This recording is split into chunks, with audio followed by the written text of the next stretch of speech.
Viene ya de tiempo atrás. El primer antecedente sobre este tema sigue con mi primer trabajo, Españoles olvidados de Norteamérica. La intención de traer a colación no solamente a aquellos líderes, darle importancia a esos líderes que han quedado olvidados en nuestra historia, sino también el recordar que esos líderes llegaron a donde llegaron gracias a cientos, a decenas de miles de españoles que no sabemos sus nombres y que gracias a ellos estamos hoy aquí. Fueron los arquitectos conscientes de lo que es España a día de hoy. Y creo que todo eso pues merece que le rindamos cierto homenaje. Sin más, pues es un hecho, creo yo, de responsabilidad y un hecho que tiene mucho que ver de ser un hecho racional, pero también un hecho emotivo, de corazón. El relacionamiento para mí es muy claro. Solamente podemos luchar por algo que amamos, amar algo que respetamos y respetar algo que conocemos. Es un amor que tiene mucho de pasión, pero que tiene mucho de racional. Y si vivimos en la ignorancia y no conocemos esos hechos, muy fácilmente caeremos en manos de cualquier embaucador. Es fundamental porque si el descubrimiento de América fue importante, la circunnavegación marcó el hito a partir del cual nace la primera globalización del mundo, porque hubo productos desconocidos completamente en una parte y en la otra, que se comunicaron, personas, conocimiento, cultura, y transformó completamente Europa, América también. Pero fue un intercambio tan brutal que dejó de ser la Europa medieval, la Europa moderna, fue otra completamente diferente a la que había antes de la llegada a América y la llegada a Oceanía. Hubo una total transformación, tanto en lo folclórico, en lo científico, en lo cartográfico, en las enseñanzas de todo tipo, se transformó. Hoy hablamos del barroco novohispano como un fenómeno completamente diferente que a cualquier hecho cultural que hubo en Europa. La transformación fue radical y nada de lo que se vivía antes fue completamente parecido a lo que esperaba a partir de ese momento. Pues exactamente, más importante porque la llegada del hombre a la Luna es un adelanto científico fundamental, pero realmente ese intercambio del cual hemos estado hablando no se produjo. La llegada a América, la llegada a Oceanía, esos productos que dieron la vuelta al mundo, esas vías de navegación comercial que se crearon, pues no existió con la llegada del hombre a la Tierra. Por eso, si la llegada del hombre a América fue importante, la vuelta al mundo sí es el primer hecho global más importante de la humanidad, en el cual se pusieron mercancías y personas en contacto a un lado y a otro del mundo. Creo que es un hito importante, y dado que estamos en el trienio conmemorativo de la vuelta al mundo, tenemos que traerlo a colación porque es parte de la historia de España, pero sobre todo es parte de la historia de la humanidad, en la cual España tuvo un peso fundamental. Tenemos que decir que fue un proyecto imperial, pero un proyecto imperial alejándonos de la connotación imperialista como algo negativo. Imperial porque fue integrador de personas, de gran parte de lugares que formaban parte de los territorios hispánicos en Europa, pero también de otros territorios europeos que se integraron como españoles más. Fue español por organización, por ejecución y por diseño. No tuvo que ver nada ninguna otra potencia, y mucho menos Portugal. Realmente fue una empresa totalmente española.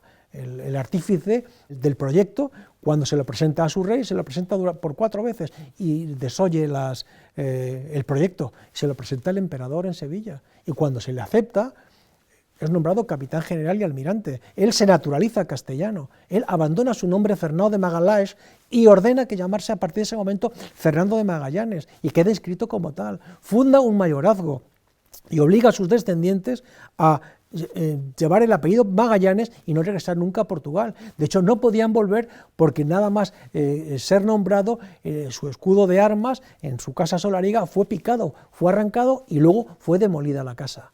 Con lo cual, la reclamación de Magallanes como portugués está totalmente fuera de lugar. Fue una empresa completamente española, fue el promotor Magallanes, y posteriormente fue culminado por Juan Sebastián Elcano. Fue una empresa totalmente española y la reclamación es española. Fue España la que puso toda la carne en el asador. Por eso podemos ir al Archivo General de Indias y vemos reales cédulas, ordenanzas, órdenes de pago, toda la organización de la Vuelta al Mundo, pagos a viudas, pagos a herederos, todo eso fue cuestión de España. Portugal no tuvo nada que ver, ni tampoco ningún territorio ligado o no a la monarquía hispánica. Es un hecho totalmente español.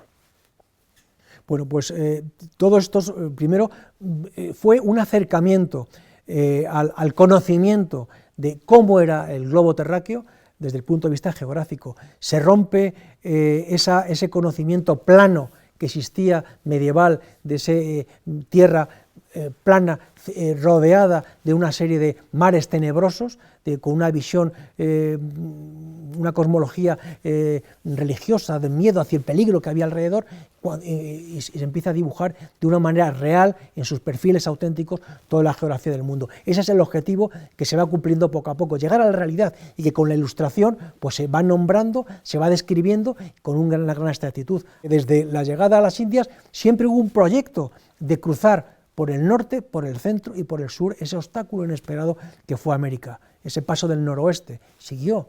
Hubo una gran diferencia entre esas expediciones extranjeras y las expediciones españolas, y es que viajamos por el mundo y podemos ver que hay un legado topográfico que marca perfectamente la diferencia con otros países.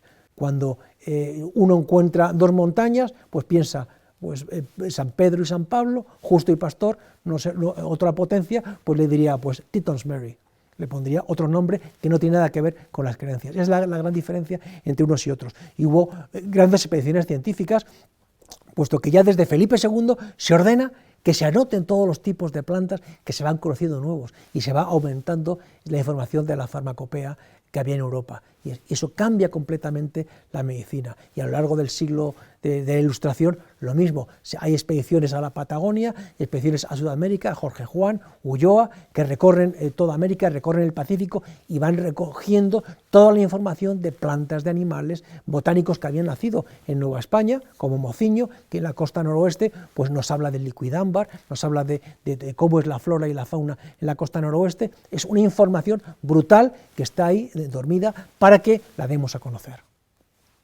La fe religiosa pues juega un papel fundamental.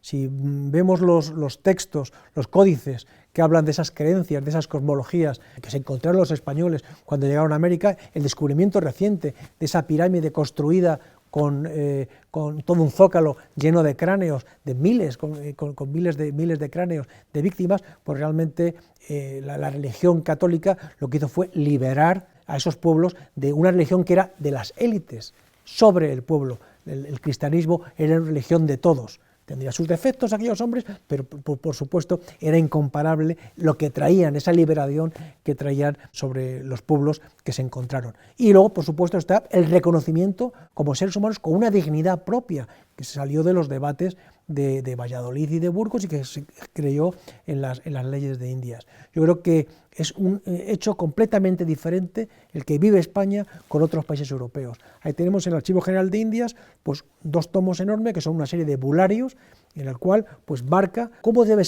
llevarse a cabo la colonización desde un punto de vista religioso, algo que no lo encontraremos ni en Francia, ni en Portugal, ni en ningún país europeo.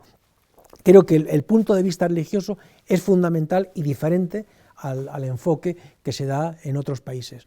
Hubo un reconocimiento de la propia nobleza indígena como autoridad sobre su propio pueblo. Se reconoció antes como hidalgos a los jefes tribales con el cargo de capitanes, desde el siglo XVI, antes que a los propios beneméritos de Indias, que esperaban encontrar una grandeza, una nobleza, una hidalguía en América. ¿Qué motores les movían? Bueno, pues les movía la pasión por el conocimiento, por cambiar su estatus social y también la colonización y crear una nueva vida en un nuevo mundo. Y sobre todo también pues, esa evangelización, que era un encargo especial de la Santa Sede hacia España. Fundamentalmente, si hablamos del punto de vista de la táctica, hay tres factores fundamentales con los cuales se alcanza el éxito, que es voluntad de vencer, acción de conjunto y capacidad de ejecución. Pues de esos tres factores, Estos hombres eran riquísimos en voluntad de vencer. Podían carecer de medios, podían carecer de auxilios que les tenían que venir de muy lejos, pero fundamentalmente estaban embebidos de que estaban cumpliendo una misión que había que ejecutar a toda costa, había que servir, a dar servicio a la corona. Recuerdo en alguna ocasión que alguien me decía, ¿cómo es posible que 50 españoles en los Países Bajos protegieran un puente frente a 3.000 franceses? Y el razonamiento era muy claro, cada soldado estaba mentalizado de que si la espada del enemigo le tocaba en su costado, era como si tocara al propio emperador. Esa mentalidad es la que tuvo la grandeza de que pequeños grupos de 25, de 100 hombres, dominaran, exploraran sin ningún tipo de igualdad a otro país europeo.